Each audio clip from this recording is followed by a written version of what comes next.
Boy, that email scared all of you, didn't it? Okay, for those of you who don't know what's going on, Mike knows what's going on, I hope. This is Mike's retirement, and yeah, and we're just going to look at real quick. Yeah, oh, I love those F-18s, man. That's neat. Real airplane. That's a real airplane, yeah. Mini jet. Yeah. That's why I keep telling Mike, remember, these airplanes only go 90 knots, okay, not 500 knots.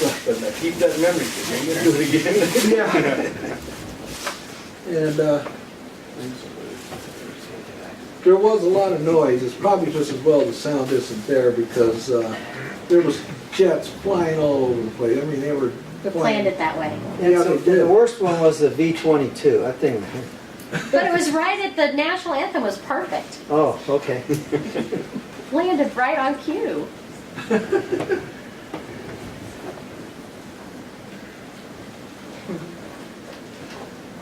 I thought they were going to taxi him right in underneath the tent, but evidently they didn't like I that. know, it looked like they were going to.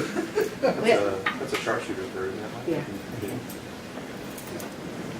The two stick. If you want to see the correct retirement, a nice retirement, the Marine Corps knows how to do it.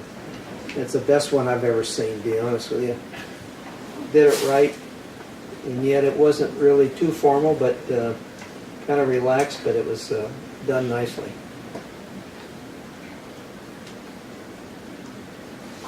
We can-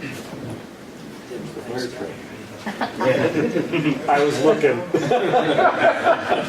No one's going to away. See, No. that's what Mike really looked like when he was. Now, you hand all that stuff to the guys out there. Is that what you do on? That was just for your retirement. That was just for retirement. Yeah. You actually have to walk in and carry everything. Well, you gotta turn it in. Now, do you have to turn in your flight suits and stuff? Okay, yeah, same here, Air Force, yeah. How come you stayed dry? I know. Well, he had to retire, so. The wedding down You came can retire later. wet. And it was your commander that was flying the airplane, right? Yeah. We I were, would've- we were in the same squad, same operational squadron Okay. for our first tours together. I think Crow was the first one he flew in combat with, right? Yeah. The, I would have played back his whole speech, but That might be a little it overdone. was, we could use up the rest of the safety meeting for that. What was kind of neat is that they did have the honor guard, and they had all 50 flags of the states on both sides.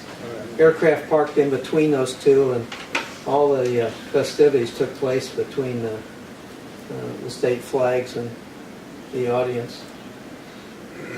It rocked. Oh, yeah. It was very, very impressive. And again, we're still on the other side of the red line. For those of you in the Air Force. Red line, what? Yeah, that red line, I know.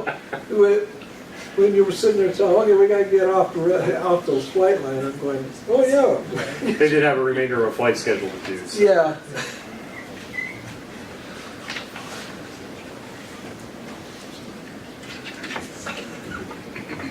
And that, of course, that's, they always do it upright for the wife. They better. Yeah, well. 8 deployments, 7 combat tours. I got a red folder. No flower. Oh, Liz came eventually.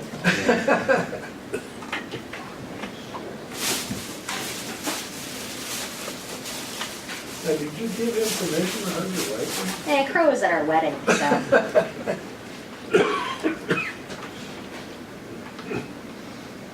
Yeah, Air Force does the same thing. They gave some really good ceremony for my wife too when I retired. And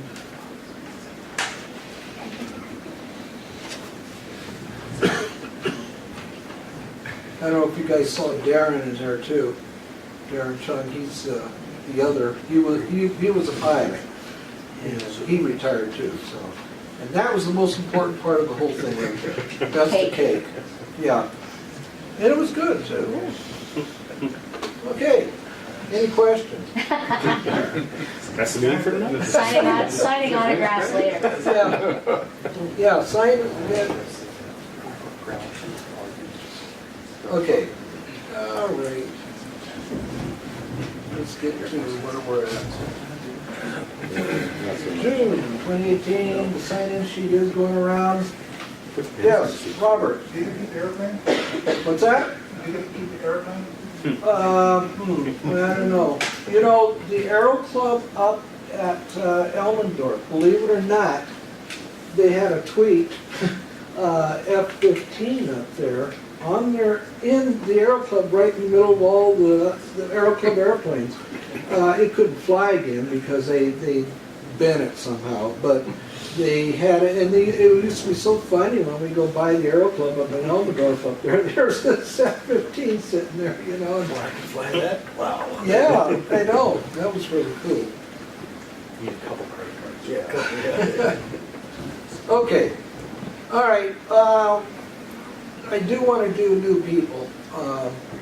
Anybody that's new in the club who's joined it recently or is going to join it, yes, stand up. Introduce yourself. My name is Jack Berg. Just, you know, where are you from, what are you doing? Why did you join the club? I want to join the club because I want to learn how to get my pilot license. Okay. And get my flying experience Okay, and probably join the Air Force. okay, so you got a goal, definitely. Yeah, very important. Okay, well, welcome to the club. Next. Hi, I'm Angela Powell. I'm new to the Aero Club. I've been at the base for about 5 years with the 144th, working on the F-16s. And I joined just because I thought it'd be really fun to learn how to fly. Great. All right. I gotta tell you real quick, Michael, when he got done with during his presentation there, he introduced Bob and I, and he says, they're the ones that's getting me up to the front of the airplane instead of the back. So, you know, as a crew chief, yeah, same thing. Like I was telling you the other day, you are now the pilot, and and that's now you're responsible, really responsible. Okay, next. Terry Mossberger. I work over at the 336, and I'm trying to move up to the front of the plane. All right. Terry, I flew with his dad for many, many years in the Air Force. Okay, next. Tim Gukas, I just joined a little over a month ago. This is my first meeting since I didn't know where the first one was. Yeah, I went to the Aero Club. Anyway, I've had 3 flights, and I belong to CAP. That's how I'm a member here. All right. Well, welcome to the club. I'm Kyle. I'm a college student, and I'm just looking to get into the flying world. So. All right. Okay, is that it? Anybody else? All right. Are there any old timers here? Oh yeah, I guess there is. Okay, is anybody just either solo or got a new rating, or recently, like within the last 5 years? This includes even military. You know, if somebody just got a check ride and passed it with the Air Force or Marines or Navy. Nobody did anything? Nobody got anything? Nobody got a rating or anything? Mike's working on his this one, we get the fuel line fixed for 182. Yeah, I know. We'll get, yeah. Yeah. I guess I'm kind of new, but kind of not. I was here about 5 years ago. Since then, I finished my private instrument, commercial, multi-commercial flight instructor, instrument instructor, and multi-instructor. And just last month or the month before, I got my Gold Seal flight instructor. So those are my ratings. There you go.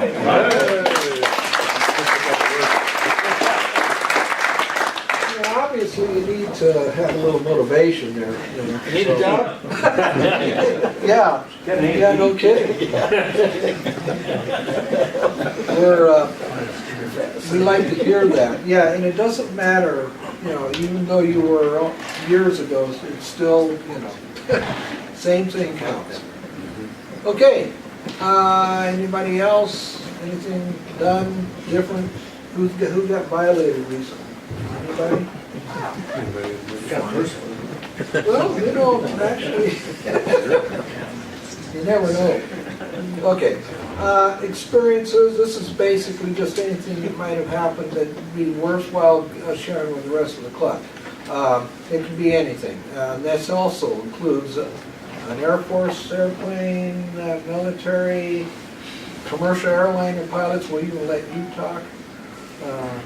Anybody that might have had anything that Have I pulling the wrong gate lately? Yeah. Land at the wrong airport? Taxi All right. This past week I was at Edwards Air Force Base for Aerospace Education STEM Academy. Okay, yes. And I got to do my first through ride. Oh, wow. Okay.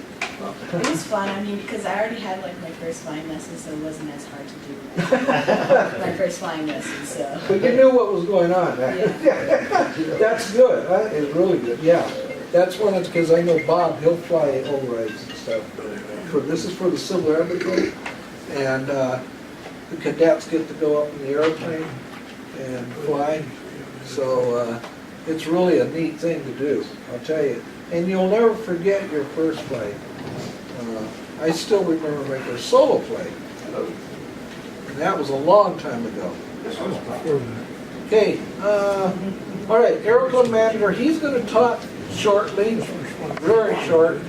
And then we're going to talk about the Aero Club operational check and mishap prevention. This is something that was mandated by Aero Club headquarters in San Antonio, Texas, and by the safety there. And apparently that we had some plane crashes in the worldwide Aero Clubs, and some of them were pretty, well, one of them, it was kind of unpreventable, but the other ones, yeah, there was some things that took place that were kind of ridiculous. So anyhow, all right. We'll go ahead and have you talk, Bob, right now. Yeah. Is that Bob flying? Yes. That's me. That is him. El Cracho. Well, we're kind of, this is kind of a joint thing this evening, and one of the things is to recognize Flounder. There's a, that's his nickname, by the way.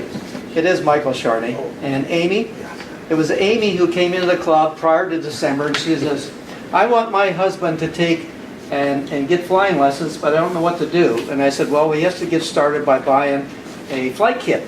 So she bought the flight kit, and I said, well, how are you going to rack this up? And she said, well, he's deployed right now, but we're going to do something. And I think she did this. And I said, well, you get yourself a little box and put a note in there with some rocks, and when he opens it up, you can't figure out what it is. And you say, I have a surprise for you. And then she walks out with this kit, I believe that.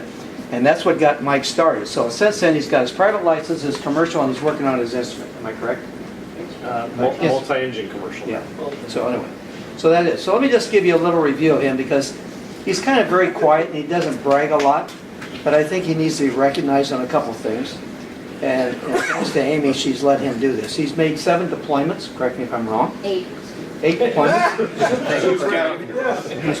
I know by my shoe closet. Oh, one pair for that, okay. Actually, he went to Pensacola in '96. That's 36 years after I started in Pensacola for my flight department. And shows you how old I am. And became an NFO, as a naval flight officer, in 2 years later on that, with plus his deployments. But there's some other things that are very interesting, and most of his deployments he's done with the Marine Corps, but let me just do this. Personal awards include the Meritorious Service Medal, Air Medal with 17 Strike Flight Awards, Joint Service Commendation Medal, the Army and Navy Corps Commendation Medal with 3 gold stars, the Navy and Marine Corps Achievement Medal with Combat V and Gold Star, and of course he's married to a sweetheart, Amy from Seattle. So that's who we got in our Aero Club, and that's what we try and do here for a lot of personal information here. So if you want, both of you want to come up for a minute, I got a little prize for you here. He's been getting a lot of press, I don't know. Yeah, I know. Well, you know, since he's retired from the military, the Marine Corps, in case he's recalled, I have some special tools for him. And it is a 500-000-000-150-15555 and a 1508. It happens to be a knife, fork, and spoon in case he has to go eat off those tin plates that the Marine Corps likes to serve on. So there's a set of two. Nice. Original box too. Anyway, Nice. and so you don't lose them. I got some Cambarinos, or Camberins, whatever we call these things. You can hook those things on your belt and they'll stay with you forever and a day. Oh, I get one too. Awesome. Okay. But they're Air Force. Air Force. Moving up, dude. There you go. For your future. And they're moving to Texas, but here's a little keychain on the Air Force again in case you lose the key. And most of all, here's an Aerotel pad for Amy and one from you. Nice. And by golly, you enjoyed every minute of it. Yeah. Very good.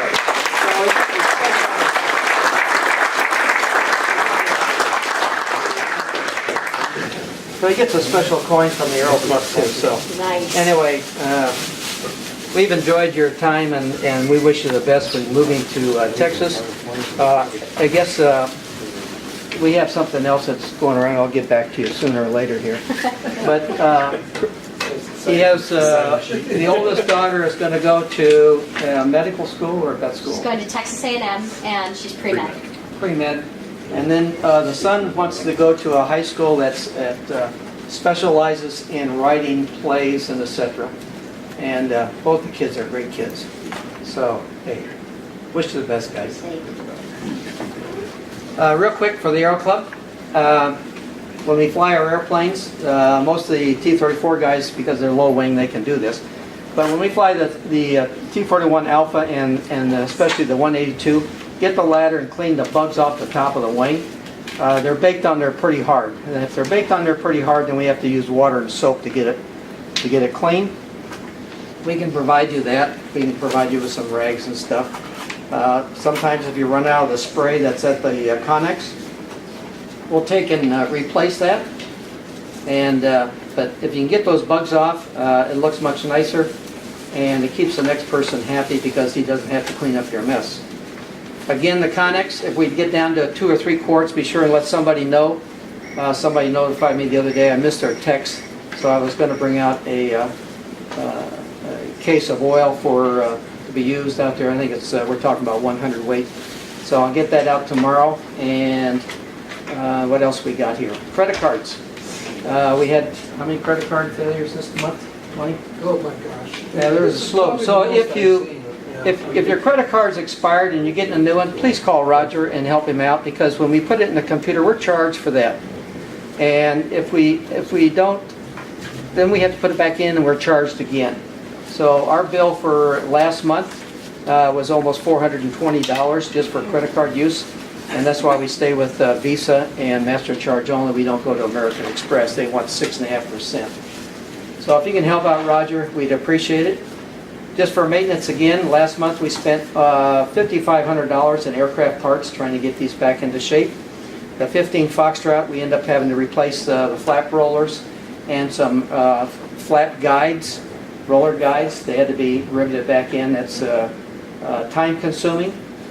And then replacement of flaps, we've got 2 seat rails going in a 15 Foxtrot. They've reached their limits in regards to wear. And we're hoping we can get this done by Friday.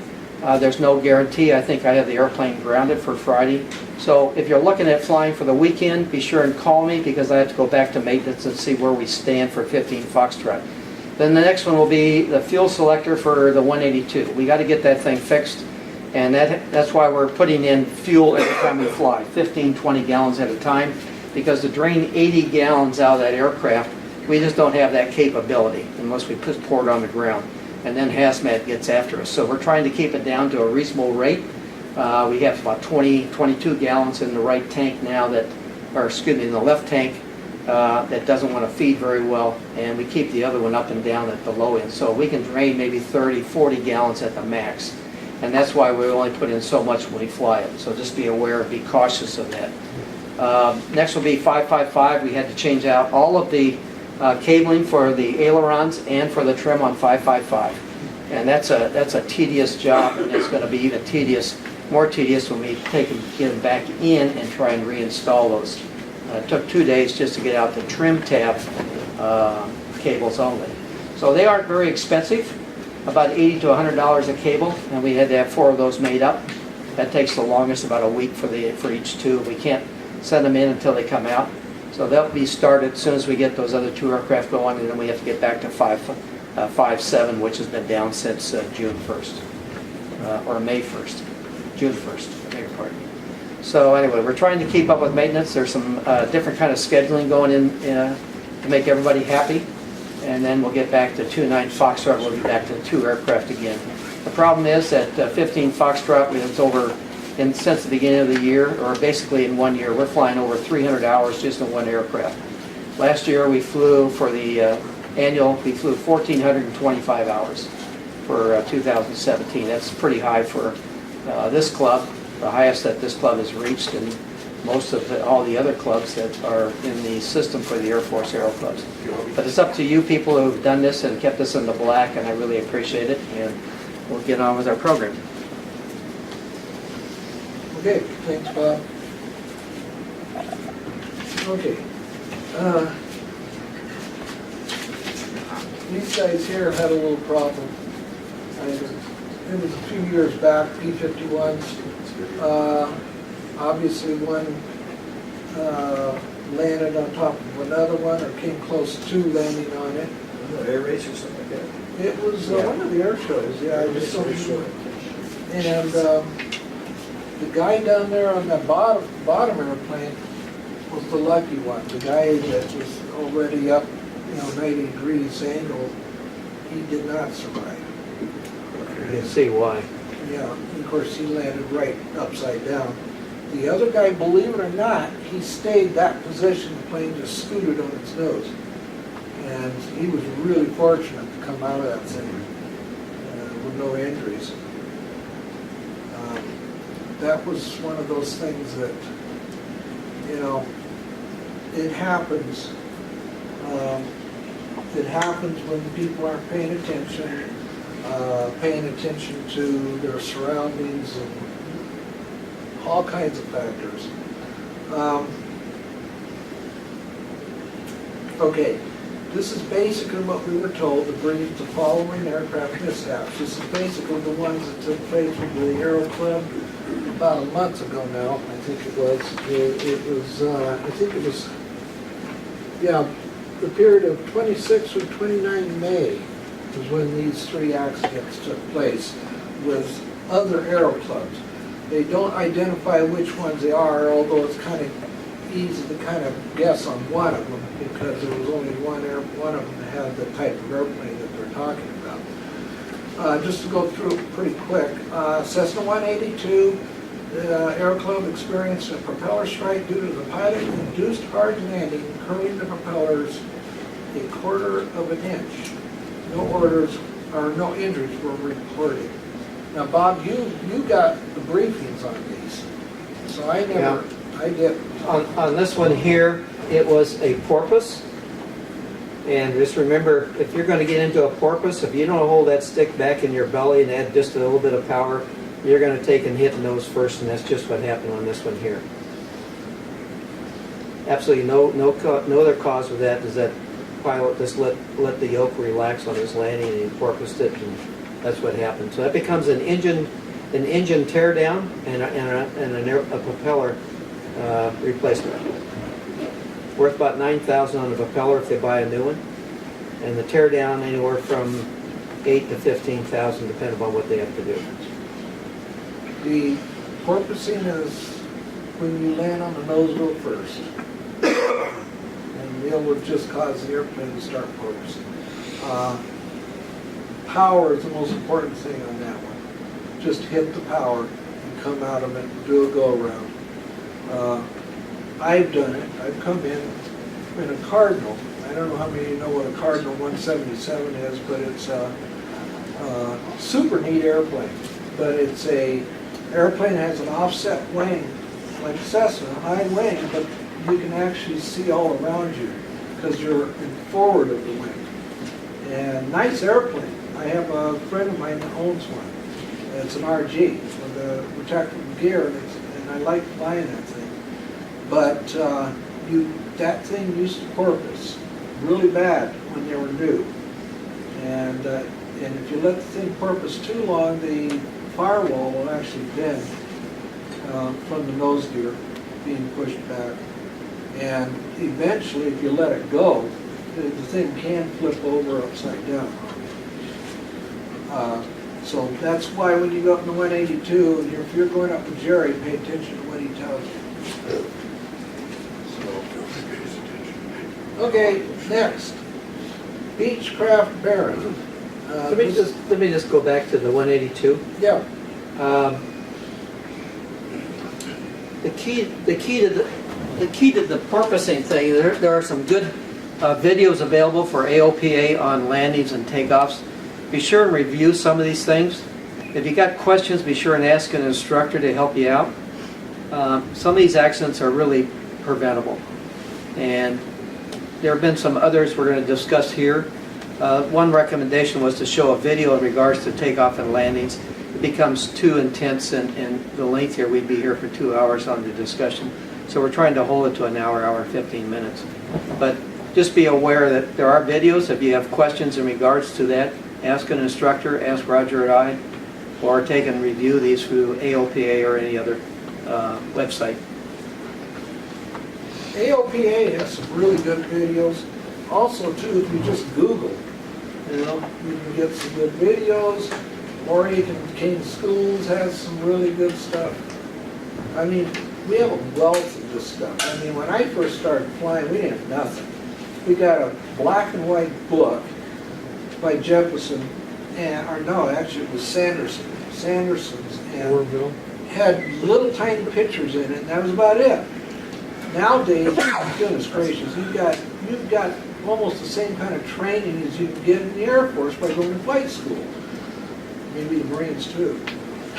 It's easier to go around than to try and salvage too. So you really have no excuse today, really. Okay, let's see, where were we? Oh yeah, the Beech Baron. Aero Club had an inverted gear retraction on the runway during landing loadout. The aircraft passenger mistakenly hit the landing gear switch and initiated landing gear retraction during rollout. No injuries. Huh. Interesting. We have the same system on the T-34s. There's a squat switch on the main landing gear. That's supposed to be either a lockout or when it's extended and it pulls the rod that's attached to the front scissors on the main gear. It hits the switch on top of that little box, and it allows the gear to make contact to raise, so you can retract the gear. And it's that way coming down. What happens here is that somewhere in an annual, and I'm beginning to wonder if we need to really look at this in our own system, is that in the Baron, it sits on the left-hand side, it has a wheel, and it sits out about 2.5 inches from the dashboard. Evidently the individual's knee hit that, and it raised the gear because the squat switch was inactive. And that cost 2 propellers and 2 engine changes, plus damage on the fuselage, plus the landing gear doors. This came out of Hanscom. The other Baron is out of Colorado Springs.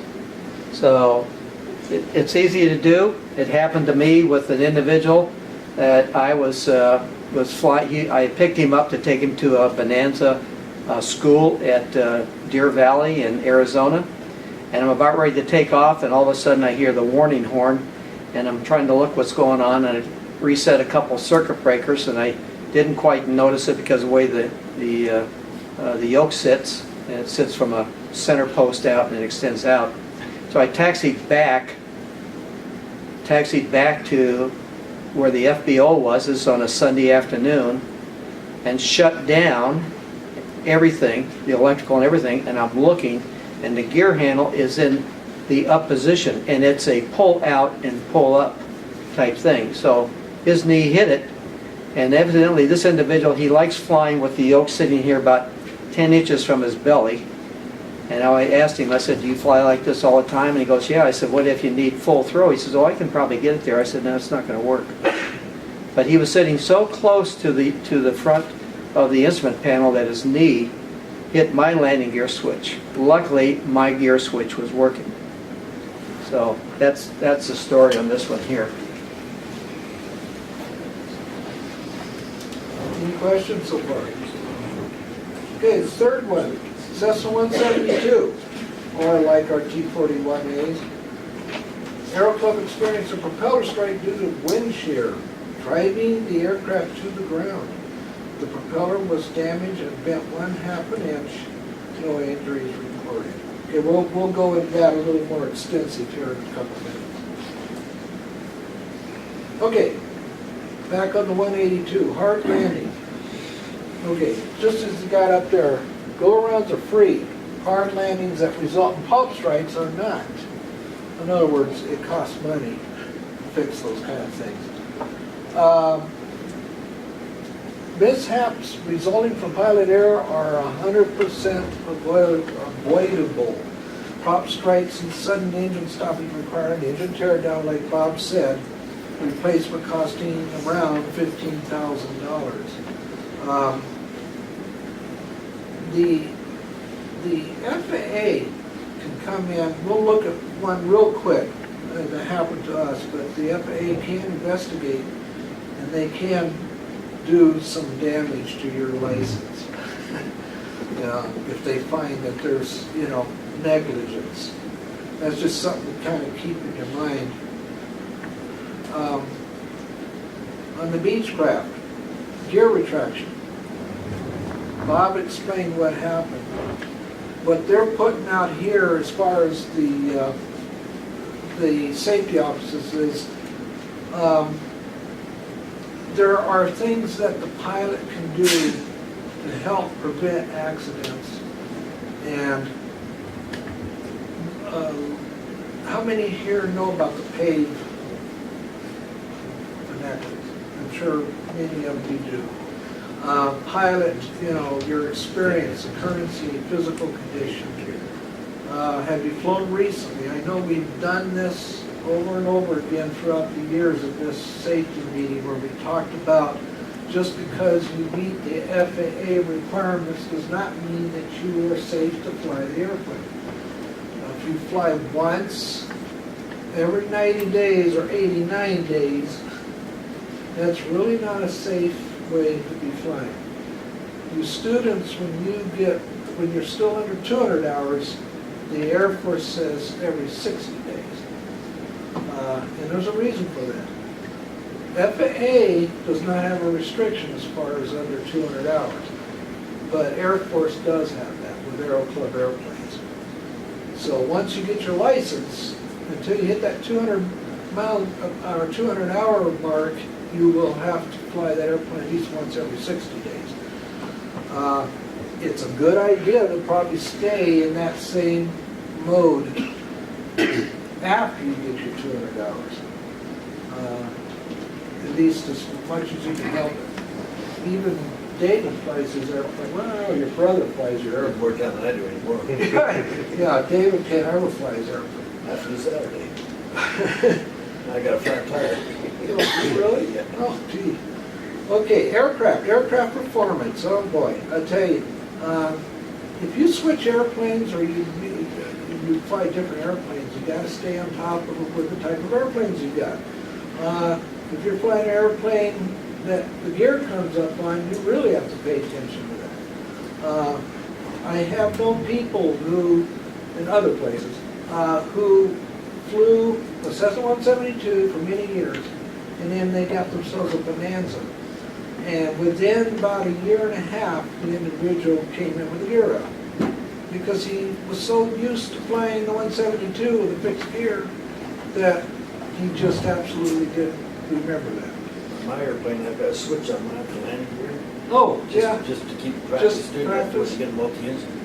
My old partner was an airplane, and he was going to put a checklist downwind at Chino with the retractable gear. yeah, Chino asked him to land early, and he didn't finish the checklist. He said, yeah, I can make the landing early. He went in there without finishing the checklist, gear up, and slid down. So that's when we put the switch in.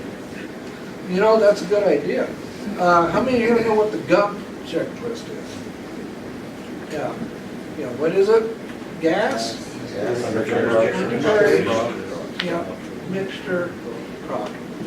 And I was taught from the beginning, and Fred Zoltz was blamed on this too, to always use the GUMP checklist in your mind, at least, you know, and act like as if you have a landing gear. So when you do get to that airplane, you won't land gear up. Roger, I think, you know, one of the things that over the years that I have seen is that we always say, well, how can they do that?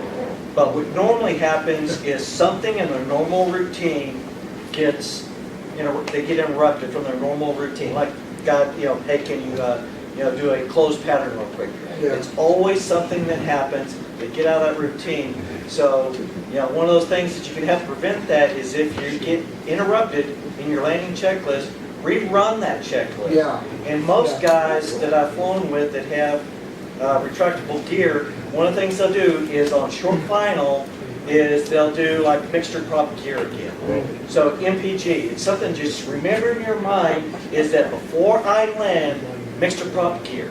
Yeah. That will save you more times than not. And like I said, most of the time, it's nothing that they did wrong. It's just they got interrupted, Yeah. then they forgot Yeah. because they were asked to land, you know, sooner than they expected. They had to do a 360 for pattern work, you know, to separate. But something interrupted that normal process that they always do. Yeah, always So, do, yeah. you know, if you Yeah. get interrupted, take that time, run your checklist a second time, and then on that short final, do that MPG, that mixture prop gear. That's, That damn horn would go away, I could think better too. Exactly. yeah, that's true. But Hard to hear the guy telling you to go. There- Couldn't hear the guy at the tower. Yeah, on YouTube, there actually is a video. It was actually over in Europe, but they had a video, and the horn is going off the whole time.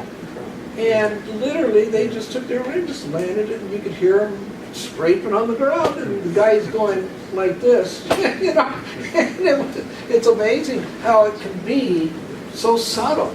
And the thing is, you can't always depend on those systems. There's some aircraft that once you get, you know, a certain altitude and you bring the power back, Yeah. you know, the horn will go off. There were some that used to deploy automatically, but the problem with all those things is things can fail. Yes. A simple Yes. squat switch can fail, and it thinks the gear is down when it's still up, so you're not going to get the horn when you bring the throttle back. Yeah. So that's why you have to have these other, you know, for better term, memory items that you always have, you know, to make sure that the gear is down. The gear's down. Believe it or not, we had two 141s. One went in with the gear up, and that's a crew airplane. The two pilots, actually there was 4 pilots up front, flight engineer, and they went in with the gear up. And there was another one up at Travis that went in. They caught it, but not without damage. They actually were able to hit the power and go around, but they also scraped the ground. Needless to say, those guys didn't make rank anymore. So, how much fuel I have? Wow, we've done many of safety meetings in here on that. Just make sure that you've got enough fuel to go from point A to point B. A lot of us here don't fly the airplanes that far a whole lot of times, but some of us do. Rich flies the T-34s, long distances, he flies. We have several other people in here that do that too. So just be aware. Just a side note, in the club, we do have a policy where 4 days before you leave on a cross-country mission where you're staying overnight, you have to turn into the Aero Club your flight plan. And the reason for that was because of people running out of fuel. Today, you know, we've got GPS, people's got their iPads, you know, and I don't really see that happening, but it could. And I know, Rich, you probably heard some things like that, you know, even today with somebody with a GPS running out of fuel. I know I read about it as a safety officer. It still happens. So,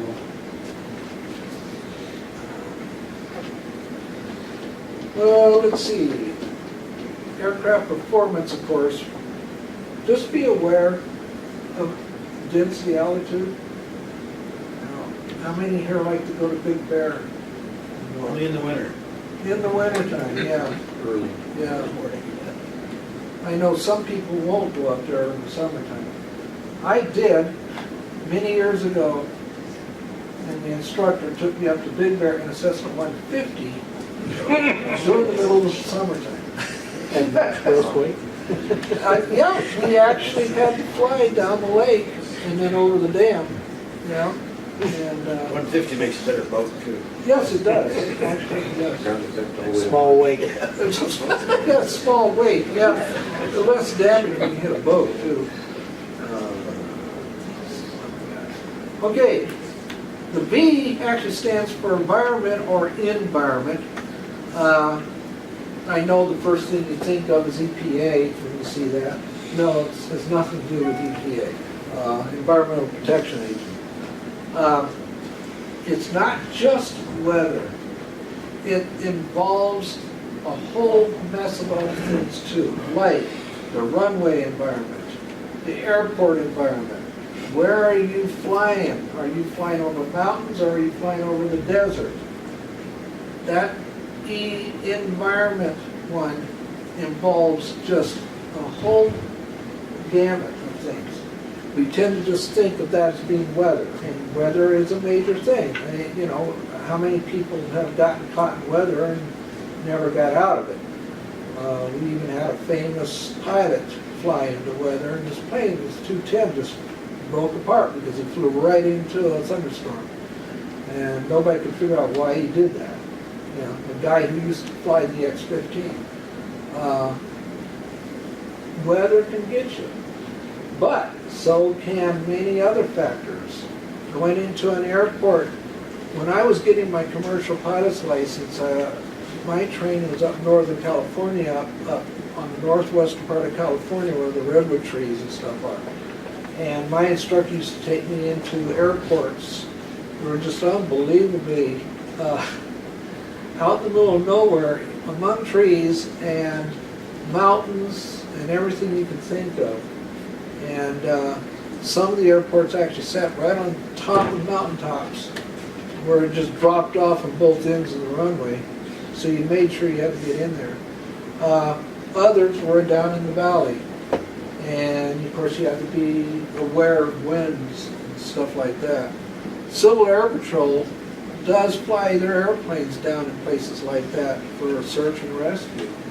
And so Civil Air Patrol, they've lost airplanes over this kind of stuff, getting themselves into a situation that they can't get themselves out of.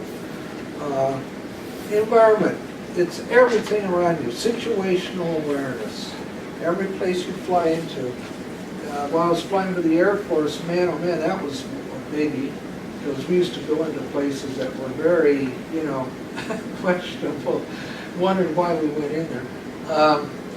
We used to fly down to Antarctica. That was fun. It really was. But the weather literally changed in less than 5 minutes. We would get to the point of no return. Everything was crystal clear. The radio operator said, okay, McMurdo Station says it's clear, so we go on in. By the time we got there, we had a total whiteout. Couldn't tell the difference between the ground and the sky. And we didn't have an ILS back in those days. It was all visual type stuff. And we had a little beam that sent a little signal out like an ADF. And we would follow that in until we finally saw the black flag sticking up. So, you know, it's, you gotta be aware of where what's going on around you. External pressures, okay. Does your boss want you to be someplace for a meeting? Did you just have an argument with your wife or husband? Many different things that come from the outside, stress, things that you want to get there. You're carrying a passenger who says, well, I gotta get there, I gotta get there. Impossible, I must get there. Many, many things that you can do to prevent that. And believe it or not, I was listening to a guy just this weekend preparing for this thing, and the guy actually would buy tickets for the airline in advance for the day he needed to get to where he had to go. So he said out of all the years he did it, he only had to use them maybe 2 times. The rest of the time he was able to get there. 90%, 99% of the time you're going to get to where you are wanting to go. But there's always that 1%. There's always that one time, like the guy that took off from North Dakota, I think it was, and had to get down to Park City down in Utah. And he had done that flight 100 times over. But this one day, the clouds were coming in. There was a storm coming in, and he just kept getting lower and lower and lower. And ATC lost contact of him because of the mountains up there. But he kept calling, and every once in a while trying to call, and every once in a while he'd break through to ATC, and you could hear him. And people on the freeway below said that they saw him, and he was like about 200-300 feet over the freeway. And the problem was that he finally figured out that he can't make it to his airport, so he tried to turn. Well, when he turned, he plowed into a tree. And so, there's just that one time. And you have to be really aware every time that you go. I know it's easier said than done, but that's one of those kind of things where what I liked about the Air Force, and I'm sure the Marines are the same way, and the Navy is too, is that there is a routine that you follow that's the same. And so like Cliff said about breaking that routine gets you in trouble. In the Air Force, whenever I ran the checklist, I knew that something was wrong. When I wasn't aware, but I knew something wasn't right because I did that same routine over and over and over again. And it just, in your head, it bounces out when you skip something. And you just know that there's nothing right about it. So we used to do one thing in the Air Force, and I don't know, I'm assuming that the other military services do too, is that the pilot always briefed. If there's any doubts whatsoever, you bring it up. If we have to run the checklist from the beginning, you run it again. And nobody argued that stuff. I never ran into it, well, yeah, there was one. Never had a pilot that argued against that. And it was something that, and it kept us out of trouble. I mean, my goodness, we flew that 141 300 feet off the ground at 300 knots in formation flying in these airdrop missions. And just ask Ward over there. He was my partner in the Air Force. And, you didn't make a mistake. I mean, especially when you're right on top of another airplane in formations like you guys do with the T-34s, only this is a 4-engine jet. You don't run into each other. The radar altimeter, which is an altimeter that measures electronically how far you are off the ground, I've seen that thing go down to 160 feet. The wing spread on the airplane is 160 feet. So if you did something like this, kind of would do a cartwheel at 300 knots. anyhow, enough said about that. Okay. Rest, proper mission planning, adherence to standards, which is basically what I was just talking about, are vital elements of flight safety. Okay, let's see. All right, wind shear. This is where Bob gets to stand up and shine. Wind shear is a change in wind speed and or direction over short distance. We used to look for that in the 141, and I know that a lot of you guys, I'm sure the KC-135, you guys did that too. And guess what? It does affect our little airplanes too. Bob was told by somebody, I forgot who it was, that said that oh, that doesn't affect little airplanes, only big ones. Well, I beg to differ on that. So, Bob, you want to go up here and, Well, what Roger is talking about, I joined, when I first got out of the airlines, the Cessna Association. I wanted to buy a 210, so being interested in the 210, which would go to altitude and was fairly fast, I decided to join them, and then I got to thinking about a few things, so I called the tech people and asked about wind shear and how wind shear affected small aircraft, and the answer was, we don't worry about it because it doesn't affect small aircraft. Interesting enough, in the magazine that I got about 8 or 9 months later, after I joined them, was an article about wind shear, how it affects all aircraft. And to my surprise, the person who had told me this was really kind of lost. But the airlines go through a change since the crash from Delta at Dallas-Fort Worth years ago in a 1011. And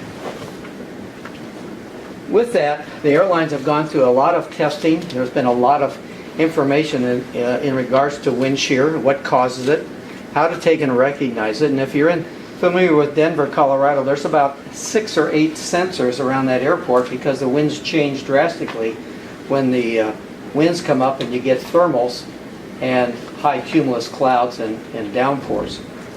Does anybody understand, if I begin to get into a wind shear, what the effects are? What's the first thing I'm going to be thinking about, and what's the first thing I'm going to see in regards to the aircraft and the instrumentation?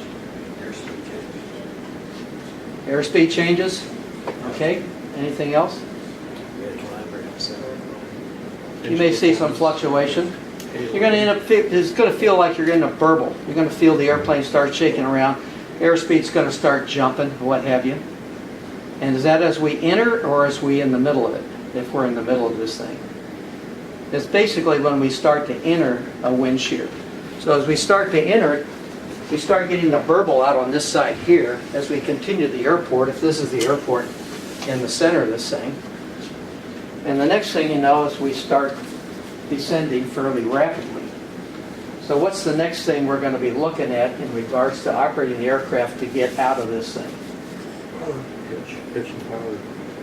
Okay, you said pitch and power? Oh, I got pitch and power. Anything else? I got power only. Altitude? If you can't control altitude, what's taking place? Okay. So where's my pitch then? What am I looking at in pitch? This is kind of mechanical. It doesn't make any difference if I'm in a DC-10, MD-80, 707, a Bonanza, or a Cessna. Does everybody look at what the attitude is when you take off and you start your climb rate? It's roughly anywhere from 9 or 10 degrees pitch up. If I enter the burble, if I start getting burble and I see information in this area that's showing me that I'm entering a wind shear, and I go to full power and pitch up at 10 degrees, what's going to happen to the aircraft? Or what can I expect the aircraft to do? We expect it to climb, but will it climb? There's the question. Possible. I'll guarantee you that if I go to 10 degrees pitch up at full power, no matter what kind of airplane I'm in, I'm going to hit the wheels, are going to hit the ground. And as soon as I hit the ground, it's going to be hard, I'm going to bounce up. And as we proceed out on the other side here, and we get into this outside, I got the horn ringing at 260 knots in a DC-10. I'm trying to pull the power back as I'm going lickety-split out the back end. So the key to this, no matter whether I'm in, like what took place in the 172, I believe it was, is they got into this wind shear, but they didn't know how to fly it in. They didn't know what to do. And he ended up hitting the ground pretty hard, and that's what caused the damage. We've got to get the pitch up. We have to hold that. We have to hold that power as much as we can and try and continue to fly the airplane, and then be aware that as we get through the center of this thing, our airspeed is going to start increasing drastically. We can actually increase and exceed the limitations on the aircraft if you don't watch it. Cessnas, Bonanzas, they don't have a horn saying you've exceeded the speed. Airliners do, no matter what you have. So the key to all this is attitude and power. Attitude and power. Or power and attitude. I don't care which way you go, but as soon as you feel the burble, you got to get the nose up and you got to hit the power at the same time to get out of it. Are you going to hit the ground? 99% of the time, I'd say you're going to hit the ground. Is it going to be hard? Probably. And then you watch the airspeed start increasing. So you got to be very aware about wind shear. It can be very dangerous. And what happened with the 1011 that went into Dallas, it killed a number of people because they were not aware of what was taking place. And the aircraft in front of them had warned them that they had a big airspeed dropout. I'll give you another example of a form of wind shear. I was in an MD-80, first officer is flying, and the aircraft in front of me happened to be Allegheny US Airlines. And he says, the tower comes back, says, the aircraft just in front of you from US reported a 40-knot airspeed loss prior to touchdown. I'm going, oh, that's interesting. So what are we looking at? Pittsburgh. Pittsburgh Airport sits up like this. It's got a nice big slope that goes down to the river down below. And we got snow blowing and wind coming across there, and it's pushing everything down. I'd set the speed bug, whichever we have a reference to, and we always add half of our winds. I set it at 40 knots, 45 knots above my original bug speed, and I told the first officer, fly the bug. Fly the bug. He starts arguing. I said, fly the bug. Can anybody understand where I am on my touchdown speed? Above. Fast. Above? Fast. There's one answer. Anybody else? I was minus 20. Minus 20 on touchdown, and I set my bug 40 above my original bug, which was probably about a plus 25 at the time. So you have to be aware of your surroundings. You have to be aware of what's taking place in the winds, and try and plan accordingly to save your own butt. Pardon my expression for saying that, but that's just about what it is. And wind shear is very dangerous. A lot of guys don't even like getting into it. Sometimes you're kind of committed. You don't know until you're there. So just be aware you're going to get burble. You're going to get a fluctuation of airspeed. You may get a fluctuation of vertical speed, and immediately make it the go around. Get out of there right now. Make that go around. Power and pitch. And you're looking at 10 degrees pitch. Guarantee you it's going to be awful doggone close. Pretty close? 10 degrees pitch. Yeah. Any questions? Thank you. Okay. It's 8 o'clock. Open discussion. Right now, what were the contributing factors? Weather, of course, unavoidable wind shear on final. The other one was pilot error, failure to adhere to checklists. What can you do to avoid these same things happening to you? Avoid flying in questionable conditions. Pretty straightforward. I'd like to, we don't run out of time, but I'd like to quote you a couple of accidents I read about this weekend. I mean, you know, a BFR pilot taking off at nighttime with special BFR. What? First off, it's illegal. You have to have an IFR or an instrument rating in order to do it. He did not have a instrument rating at all. And he took off at night under special BFR. Well, needless to say, the guy crashed. See and avoid hazards. This applies to inclement weather, bird watch, and other air traffic. And then, of course, the pave, which is what we were talking about a few minutes ago. Make sure you, as pilot in command, are ready to go. Safety starts before you arrive to the airport. use the aircraft checklist. Holy smoke. Are we required to use a checklist here in the Aero Club? Yes, absolutely. Keep you and your passengers safe. Learning from our mistakes. Okay, we're gonna close up after this. This was our mistake here in the Aero Club. Well, it wasn't our mistake. Wind shear. Yeah. Well, this individual here, he was a member of a club here, and that's 3-5 Foxtrot. Okay, that's the other T-41A that we have there in the hangar. He was flying cross-country, and this was in New Mexico, and he landed to get fuel, and he decided that there was huge winds blowing. The winds were gusting something like 25 knots, I believe, Fred. And at the time, Fred was the Aero Club manager. And he decided, oh, it's coming straight down the runway, which it was. Just straight down the runway. There's only one little problem with that. What does he have to do? Get there. He's got to get there.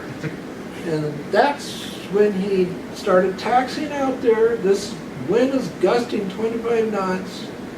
And just as he was making the turn to get onto that runway, the right wing got caught with this wind and it started lifting it up. Now, there's a lot of opinions about what should have been done at that point.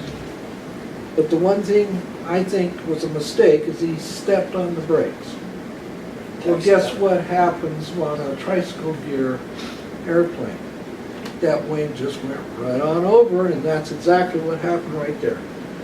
Left wing tip, and of course bent the prop. Had to replace the engine. And Fred and I drove out there with a new engine, and the mechanic met us there, and we took this guy with us and changed engines, fixed the left wing tip, and he had to fly the airplane back.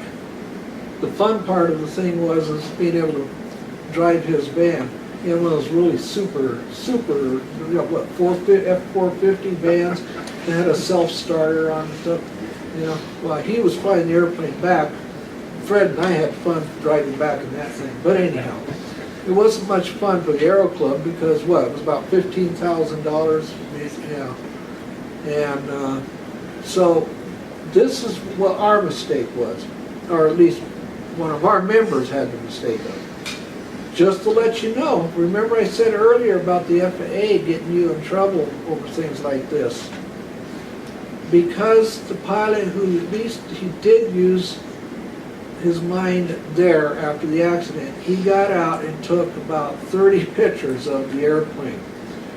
And that's what saved us from the FAA coming in and trying to do their investigation on it. So Fred talked to the FAA FSDO office in Albuquerque, and they said, well, you know, we saw the pictures, and number two, we know that you're part, you know, that it's Aero Club for the Air Force, so we're not going to pursue it any further. So we got out of that one. So if anything like that happens, if you have a camera, take pictures of it like crazy. Don't taxi out. But don't taxi out with winds gusting, you know, 25, 30 knots. I wouldn't even taxi out except, you know, what is the limitation of this airplane? Just within the winds. Okay? Fred, you have anything to add to that?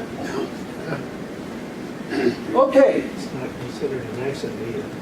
Yeah, they didn't really consider it as an accident. Nope. That's what An the incident FAA only. came back with. Yeah. Even gear up is considered an incident. Okay, there is tons of other stuff that can be told, but basically I think we got the point across. Don't forget to sign that sheet, okay? Because Bob is going to have to turn in to the headquarters, you know, the people that made it to this meeting. And out of all the years I've been here, this is the first time I've ever had a mandatory meeting come down. Civil Air Patrol, we have them all the time. But here, this is the first time I've seen it. So, It's the most people we've ever had, by the way. huh? It's the most people we've ever had. We're about 50% more than we've ever had. This is probably, yeah. I appreciate everybody showing up, by the way. Yeah, thank you for being here, and there was a lot of other stuff in here. We got it all out there. Next meeting, 17 July, 2018. Are you guys still gonna be here yet? Still be good. here. Good, we'll see you then. Like 3 days. 3 days, okay. Oh, you have plenty of time. At the hotel. Does anybody have anything to Anybody not say? signing? Over here.